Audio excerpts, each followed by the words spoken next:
तो तीसरे स्कंद के तीसरे अध्याय के 6वें श्लोक में नरकासुर की चर्चा हो रही। उद्धव जी भगवान की वृंदावन से बाहर की जो लीलाएं हैं उसका स्मरण कर रहे हैं। कह रहे हैं इसमें धरित्री अर्थात पृथ्वी के पुत्र नरकासुर ने संपूर्ण आकाश को निगलना चाहा, जिसके कारण युद्ध में वो भगवान द्वारा मार डाला गया। तब उसकी माता ने भगवान से प्रार्थना की, इससे नरकासुर के पुत्र को राज्य लौटा दिया गया और भगवान उस असुर के घर में प्रविष्ट हुए। जब जब आसुरी शक्ति भौतिक जगत में बढ़ती है तब तब भगवान को उसमें हस्तक्षेप करना पड़ता है। असुर क्या करते हैं, जो वैदिक नियम है, जैसे भगवान ने सृष्टि की तो भगवान ने जीवन यापन करने के लिए, जीने के लिए मनु संहिता भी दी, किस प्रकार रहना चाहिए, क्या करना चाहिए, क्या नहीं करना चाहिए, यम और नियम भी दिया।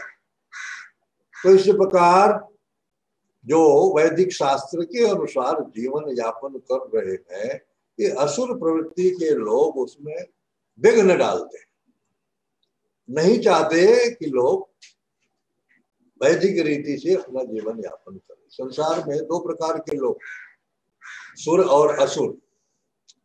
हाँ, ये दोनों की जो माताएं हैं वो आपस में बहन है, सगी बहन है।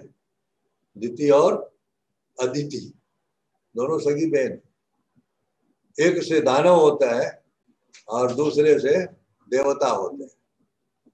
तो मनुष्य भी जो देवताओं के पथ का अनुगमन करे, वैदिक नियमों के अनुसार अपने जीवन को चलाएं, तो वो उनके अंदर ऐसे गुण डेवलप कर सकते हैं, विकसित कर सकते हैं कि वो देवताओं के पद पर नियुक्त किए जा सकते। ये देवता कोई खास ये नहीं है, इन्हीं जीवात्माओं में से है जो ऐसे गुण अर्जित कर लिए हैं, वो उस पद तक पहुंच जाते हैं।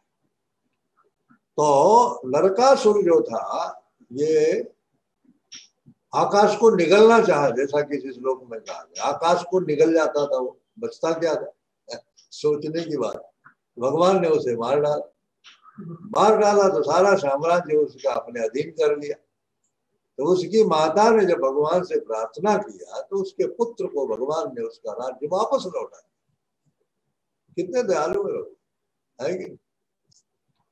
कालिया का मान मर्दन किया और उसकी पत्नियों ने जब भगवान से प्रार्थना किया तो उसको जान जो है बख्श दिया, छोड़ दिया उसको, क्षमा कर दिया उसके अपराध। लेकिन उसे निर्देश दिया कि अमुक जगह पर जाकर। आप यहाँ देख रहे हैं, इसके पिछले श्लोक में आपने अध्ययन किया कि देवता भले वो ऊंचे पद पर विराजमान है, किंतु उनकी विचारधारा, उनकी सोच कैसी है। आप सोचिए, भगवान सती माता को कुंडल वापस करने गए थे,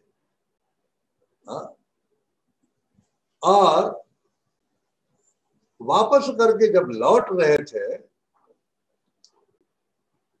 तो उनके साथ में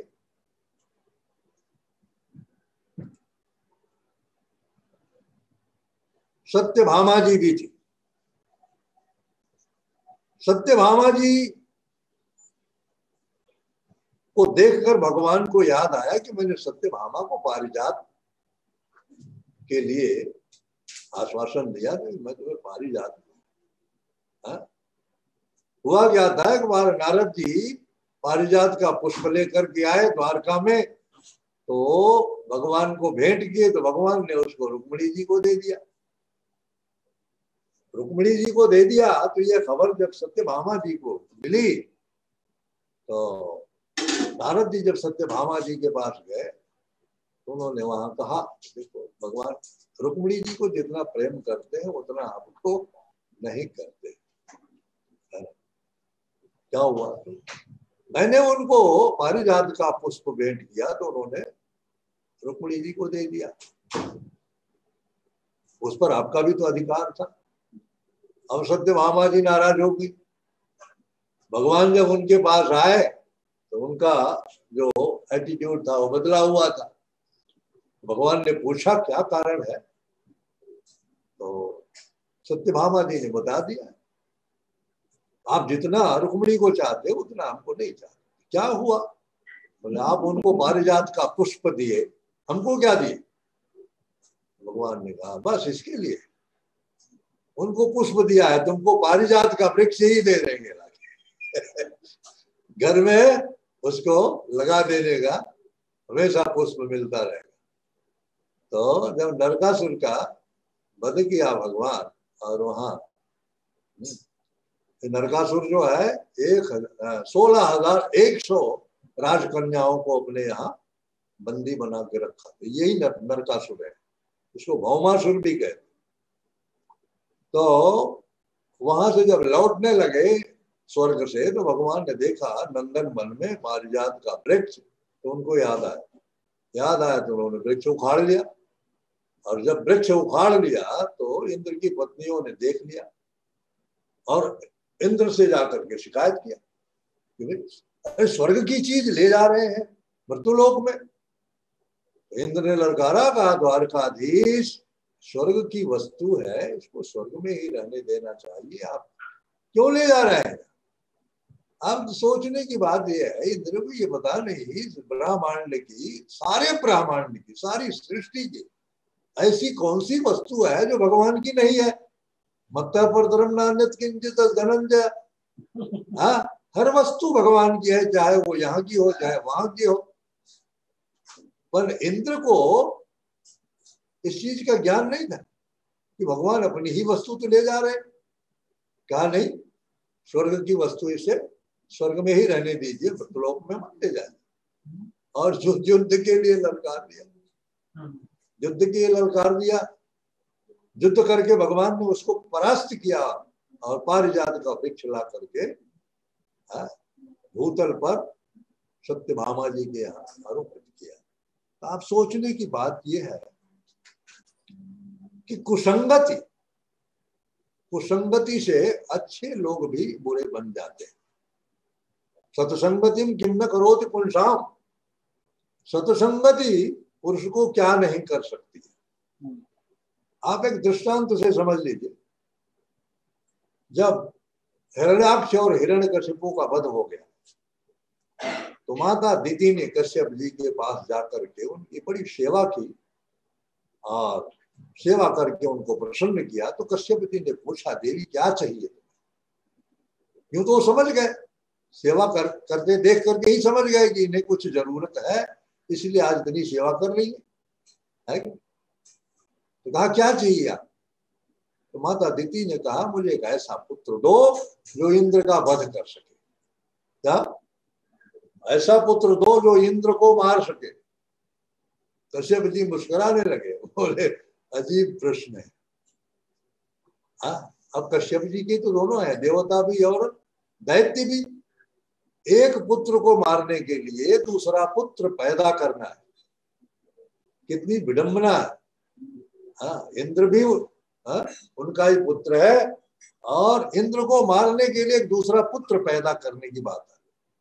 माता दिति ने कहा, ऐसा पुत्र हमको चाहिए जो इंद्र को मार सके। तो कश्यप जी ने विचार किया, कहा ठीक है, पुत्र होगा, तुमको पुत्र होगा। पर कश्यप जी नहीं चाहते थे कि ऐसा कोई पुत्र हो जो इंद्र का वध करे। तो उन्होंने उसे ऐसा व्रत बता दिया, ऐसा व्रत बताया, 12 महीने का व्रत। क्या? पहले भगवान को प्रकट करने के लिए पयोव्रत बताया उन्होंने, तो वामन भगवान 12 दिन में ही वो व्रत पूरा हुआ तो वामन भगवान प्रकट हुए। और यहाँ दिति को जो 12 महीने का व्रत और किसी प्रकार की कोई त्रुटि ना हो व्रत के समय, बहुत नियम से और भगवान के नाम का जप करते रहने का ऐसा नियम बता दिया। और इंद्र को जब पता चला कि मुझे मारने के लिए माता दिति ऐसी तपस्या कर रही है कि मुझे मारने के लिए उनको पुत्र चाहिए, तो इंद्र आश्रम में पहुंच गए। उनके आश्रम में जब पहुंचे तो इस घात में थे कि कब माता कोई गलती करे और कब मैं इसके उदर में प्रविष्ट हो जाऊं। और संयोग से अवसर उनको मिल गया। एक दिन माता दिति ने क्या किया, संध्या समय हाथ पैर बराबर धोया नहीं, शुद्ध हुए बिना चली गई शयन करने। तो इंद्र को मौका मिला सूक्ष्म रूप धारण करके वो उनके उदर में प्रविष्ट हो गया। और प्रविष्ट हो गया तो जो संतान दिति के गर्भ में थी उसको देखा तो इंद्र ने विचार किया तो मेरा शत्रु है, बाहर आएगा तो मेरा वध करेगा। तो इंद्र ने वज्र उठाया और वज्र का प्रहार किया उसके ऊपर। 7 टुकड़े हो गए। कितने? 7 टुकड़े। फिर सोचने लगा, दोबारा प्रहार किया तो एक ही एक के 7 हो गए। अब उनकी संख्या हो गई 49। फिर इंद्र रुक गए। इंद्र ने सोचा इस तरह तो मैं अपने दुश्मनों की संख्या ही बढ़ा रहा हूं, मेरे दुश्मन बढ़ते जा रहे। रुक गया और कहा जो होगा सो देखा जाएगा, अब नहीं मारेंगे। जबकि वो प्रार्थना कर रहे थे कि भाई मुझे क्यों मार रहे हो, मैंने आपको क्या बिगाड़ा है। फिर भी शत्रुता तो शत्रुता है। समय पूरा हुआ। वो 49 पुत्र जब बाहर आए माता के गर्भ से तो इंद्र भी बाहर आए। माता दिति ने जब देखा कहा अरे इंद्र तुम कैसे? कहा हाँ माता ऐसी ऐसी बात है। पूरा विवरण उन्होंने बता दिया। ऐसी ऐसी बात है, इस तरह मैंने अपने बचाव के लिए आपके उदर में प्रविष्ट हुआ और पहली बार इनको मारा मैं वज्र से तो 7 टुकड़े हो गए, दोबारा मारा तो 49 हो गए। तो मैं रुक गया। उन्होंने कहा जो होगा सो देखा जाएगा। तो माता दिति क्योंकि भगवान का जप कर रही थी, भगवान के पवित्र नाम का जप कर रही थी 12 महीने, और इंद्र उनके साथ में रहे गर्भ में, तो भगवान के नाम के प्रभाव से और इंद्र की संगति से वो जो बालक थे उनके अंदर दैवी गुण आए। क्या? दैवी गुण आए। तो माता दिति ने कहा देखो ये काम करो, ये हमारे पास रहेंगे तो दैत्य बनेंगे। हाँ, इनको तुम ले जाओ स्वर्ग में, अपने साथ ले जाओ। जब तुम इतने दिन इनके साथ रहे तो इनको अब भी तुम साथ में ले जाओ। ये 49 के 49 इंद्र ले आए अपने साथ स्वर्ग में, जो क्या कहलाए? पवन। 49 मरुत, 49 मरुद गण जो है ये वही है दिति के गर्भ से जो पैदा हुए। कहने का तात्पर्य ये है कि संगत से असुर भी सुर बन सकता है और सुर भी असुर बन सकता है। जैसी संगत मिले वैसा, जैसा हो संग वैसा चढ़े रंग। तो यहां कह रहे हैं कि नास्तिक को असुर कहा जाता है और यह एक तथ्य है कि अच्छे माता पिता से उत्पन्न व्यक्ति भी कुसंगति से असुर बन सकता है, भले माता पिता अच्छे हो। है ना? चाणक्य पंडित ने भी कहा कुपुत्रो जायते क्वचित् माता कुमाता न भवति। भले कुपुत्र पैदा हो लेकिन माता कुमाता नहीं होती है। माता का क्या दोष है? पैदा तो उसने सपुत्र ही किया था, लेकिन अब कुसंगति के कारण वो कुपुत्र हो गया। माता का क्या दोष? दोष माता पिता का दोष होता है। बच्चा कैसी संगति में है, कैसे लोगों के साथ में उठना बैठना खेलना कूदना सब चीज है, अगर माता पिता इस पर ध्यान नहीं देते हैं तो अच्छे कुल में अच्छे माता पिता की संतान भी बिगड़ जाती है। और बिगड़ी हुई संतानें भी अच्छा मार्गदर्शन अगर मिल जाए उनको तो वो सुधर जाती। जैसे कि आप देख रहे हैं आज श्री कृष्ण भावनामृत संघ जो पूरे विश्व में फैल रहा है कि नहीं? सब बिगड़े हुए लोग थे, शुरुआत में सारे बिगड़े हुए लोग थे, आसुरी प्रवृत्ति के लोग थे। इनका खान पान, रहन सहन, आचार व्यवहार सब बिगड़ा हुआ था। किंतु श्रील प्रभुपाद की संगत मिली, है ना। ऐसा नहीं कि व्यक्तिगत रूप से श्रील प्रभुपाद के साथ में जो रहे वही सुधरे। श्रील प्रभुपाद के ग्रंथ जिसको मिले, श्रील प्रभुपाद जी ग्रंथ में विराजमान है। श्रील प्रभुपाद जी के ग्रंथ में श्रील प्रभुपाद जी में कोई अंतर नहीं समझना चाहिए। श्रील प्रभुपाद ने कहा भी था, मैं अपने ग्रंथों में हमेशा विद्यमान रहूंगा। जैसा कि भगवान ने कहा था, मैं श्रीमद् भागवत में हमेशा विद्यमान रहूंगा, ऐसे श्री प्रभुपाद ने कहा था कि हमारे ग्रंथों में हम हमेशा विद्यमान रहेंगे। तो प्रभुपाद महाराज के ग्रंथ जिनको मिले, जिन्होंने अध्ययन किया, उनका जीवन जो था बिगड़ा हुआ वो सुधर गया। नरक के रास्ते पर जो चल रहे थे, अब वो लोग वृंदावन के रास्ते पर लग गए। इसलिए प्रभुपाद जी की कृपा, अच्छी संगत का यही प्रभाव है। जब तक कोई व्यक्ति अच्छी संगति की शिक्षा नहीं पाता, तब तक वो अच्छा नहीं बन सकता। अकाट सत्य है। सिर्फ उच्च कुल में जन्म, अच्छी शिक्षा विद्या, अच्छा रूप या धन, ये चार वस्तुएं, उच्च कुल में जन्म, विद्या, रूप और धन,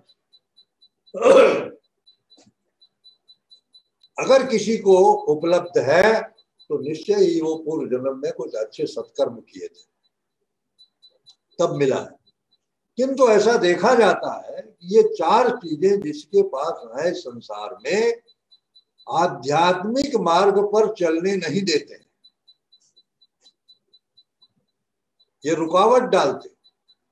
उच्च कुल में जन्म हुआ तो उसको थोड़ा सा अहंकार आ जाता है, अरे मेरे समान कौन है, मैं तो एकदम सबसे ऊंचे कुल में पैदा हुआ। या ऊंची डिग्री मिल गई तो उसको अभिमान हो जाता है, मेरे जितना पढ़ा लिखा कौन। वो अध्यात्म मार्ग पर नहीं चल पाता। सुंदर भी अगर कोई है तो उसे अपने रूप का ही अहंकार हो जाता है, वो आध्यात्मिक मार्ग पर नहीं चल पाता। धनी व्यक्ति भी, धन हो गया उसके पास तो कहता है धन से तो हर वस्तु को खरीद सकते, अच्छे अच्छे विद्वान ब्राह्मणों को, अच्छे अच्छे कथाकारों को बुला कथा करा सकते हैं, भले वो खुद न सुने लेकिन प्रोग्राम करा सकते हैं, करते ही है लोग। अगर उनसे कहा जाए कि आप एक माला भगवान के नाम का जप करिए तो कहाँ समय है हमारे पास। जैसा कि आपने सुना होगा, एक राजा था, बहुत धनी था, बहुत बड़ा साम्राज्य था उसका। उसके पास एक आध्यात्मिक ज्ञान देने के लिए संत आए। तो उस राजा ने कहा ठीक है, मुझे आप अपना चरण धोने दीजिए और मैं आपको दक्षिणा दूंगा, और सुनने के लिए मेरे पास समय नहीं, मैं कुछ सुनूंगा, सुनने के लिए समय, आपका चरण धोऊंगा, आपको दक्षिणा। तो संत ने कहा मुझे दक्षिणा भी नहीं चाहिए, चरण धुलवाने की भी मुझे जरूरत नहीं है, मैं तो तुम्हें ज्ञान देने आया हूँ। कहा नहीं, मेरे पास समय नहीं। और संत जो थे वो चाहते थे कि इसको आध्यात्मिक ज्ञान दे, तो उन्होंने एक युक्ति लगाई। एक अपने शिष्य को ले आए और उसको समझा दिए कि एक पेड़ के ऊपर तुम बैठ जाना कुल्हाड़ी लेकर के, और जिस डाली पर बैठे हो उसी डाली को काटना, दिखे ऐसा लोगों को कि तुम काट रहे हो, काटना मत, खाली दिखावा। और राजा के पास गए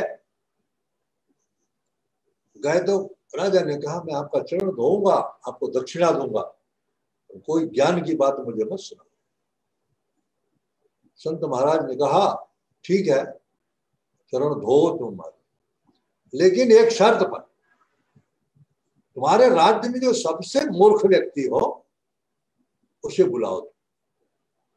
राजा ने कहा ठीक है, सिपाहियों को छोड़ दिया, राज्य में सबसे मूर्ख व्यक्ति जो है उसे ढूंढ करके ले आओ। तो सिपाहियों ने देखा कि व्यक्ति जो झाड़ पे बैठा हुआ है उसी डाल को काट रहा है, उसी पर बैठा हुआ है। सिपाहियों ने पूछा, अरे क्यों भाई, तुम उसी डाल पर बैठे हो और वही काट रहे हो, ऐसा क्यों कर रहे हो, तुमको पता है इसका परिणाम क्या होगा? कहा, इस डाल के साथ मैं भी नीचे आ जाऊंगा मुझे उतरने के लिए परिश्रम नहीं करना पड़ेगा, डाल कट जाएगी और डाल के साथ मैं भी आ जाऊंगा नीचे। सिपाहियों ने सोचा, इससे इसके जैसा मूर्ख अब कोई नहीं मिलेगा, उसको ले आए राजा के साथ। और संत महात्मा ने कहा, इसको एक डंडा दे दो और इसको चौकीदारी करने की नौकरी लगा, इसकी तनख्वाह फिक्स कर दो महीने की। हो गया सब, फिर चरण धुलाया उन्होंने, चले गए दक्षिणा लेकर के। उस राजा की मृत्यु का समय आया जब, तो उसके सारे सगे संबंधी उसके पास मिलने के लिए आए, मिल रहे हैं जा रहे हैं, मिल रहे हैं जा रहे हैं। अंततो गत्वा उसने ध्यान दिया कि मैं एक व्यक्ति अभी तक मुझसे नहीं मिला, कौन, जिसको नौकरी पे रखा है, चौकीदारी कर रहा है, देखा उसको बुलाओ, उससे भी मिल। जाने का समय आ गया, चौकीदारी कर रहा था वो व्यक्ति, उसको सिपाही गए बुलाने, तो सोचा कुछ कोई गलती हो गई होगी लगता है, हाँ अभी तक तो राजा ने कभी नहीं बुलाया था, आज बुला रहा, तो कुछ हो सकता है गलती हो गई हो। तो आया राजा के सामने, हाथ जोड़ करके खड़ा हुआ, तो कोई गलती हो गई क्या मुझसे? कहा, नहीं नहीं गलती नहीं हो गई तुमसे, अब ये तुम्हें रिटायर करने के लिए मैं सोच रहा हूँ, बहुत दिन तुमने सेवा किया, अब तुम्हें रिटायर कर दूंगा, तुम्हारी पेंशन चालू हो जाएगी, घर में बैठ के आराम करना, लेकिन एक काम तुम्हें करना पड़ेगा। कहा, क्या? कहा, तुम अपने जैसा कोई मूर्ख व्यक्ति ढूंढ करके ये जिम्मेदारी उसे दे। हाँ, तो कहा ठीक है, आप कहाँ जा रहे हो? बहुत दूर जा रहा हूँ। राजा ने कहा, मुझे बहुत दूर जाना है, बहुत दूर जा रहा हूँ। तो चौकीदार ने कहा, जब बहुत दूर आप जा रहे हो तो मुझे भी साथ लेते चलो, मैं आपकी सेवा करूंगा। कहा, नहीं नहीं तुम नहीं जा सकते। तो ठीक है, तो आप अपने रानियों को भी तो ले जा सकते हो। नहीं नहीं उनको भी नहीं ले जा सकते। ठीक है, नहीं ले जा सकते। तो आप बहुत राजाओं को परास्त किए हो, आपके रास्ते में शत्रु मिलेंगे, तो आप कुछ सैनिकों को साथ में लेके। कहा, नहीं नहीं सैनिक भी नहीं ले जा सकता, रास्ते के खर्च के लिए कुछ धन भी लेते जाओ। नहीं, कुछ नहीं ले जा सकता। तो चौकीदार ने कहा, ये डंडा तुम पकड़ो। क्या? कहा, ये डंडा तुम पकड़ो। कहा, रे तुमको मैंने कहा अपने जैसा मूर्ख ढूंढ करके तुम उसे डंडा पकड़ा दो, तुम्हारी ड्यूटी वो करेगा, और ये डंडा तुम मुझे पकड़ा रहे हो। तो उस चौकीदार ने कहा, तुम महामूर्ख हो, तुमसे बड़ा मूर्ख कोई नहीं मिलेगा, इसलिए डंडा तुम संभालो। कहा, मैं कैसे मूर्ख हूं? कहा, मूर्ख इसलिए हो कि जब तुम यहां से कोई वस्तु नहीं ले जा सकते हो, तो इतना सब कुछ करने की तुम्हें क्या आवश्यकता थी? आज तुम्हें पता चला यहां से तुम कुछ नहीं ले जा सकते हो। यही ज्ञान देने के लिए वो संत आए थे तुमको, और तुमने उनकी बात नहीं सुनी। हाँ? मैं उनका शिष्य हूं, वही ज्ञान मैं तुम्हें देगा। तो उनके चरणों में गिर पड़ा हो, क्या धन्य हो। ज्ञान देने का भी अच्छा तरीका ढूंढा। तो कभी कभी ऐसा होता है, कभी कभी ऐसा, चोर को पकड़ने के लिए चोर बनना है कि नहीं? तो ऐसे किसी बिगड़े हुए व्यक्ति को सन्मार्ग पर लाने के लिए बिगड़े हुए जैसा आचरण करना पड़ता है, उसकी संगति करनी पड़ती है, उसके साथ रहना पड़ता है, साथ में रह करके उसको ज्ञान देना पड़ता है।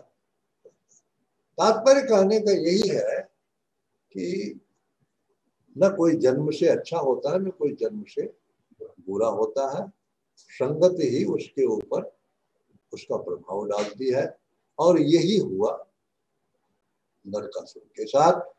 जब 16,108 कन्याओं को अपने कैद खाने में रखा था, वो भगवान ने उसका वध किया, उन कन्याओं को मुक्त कराया और उन्हें स्वीकार किया भगवान।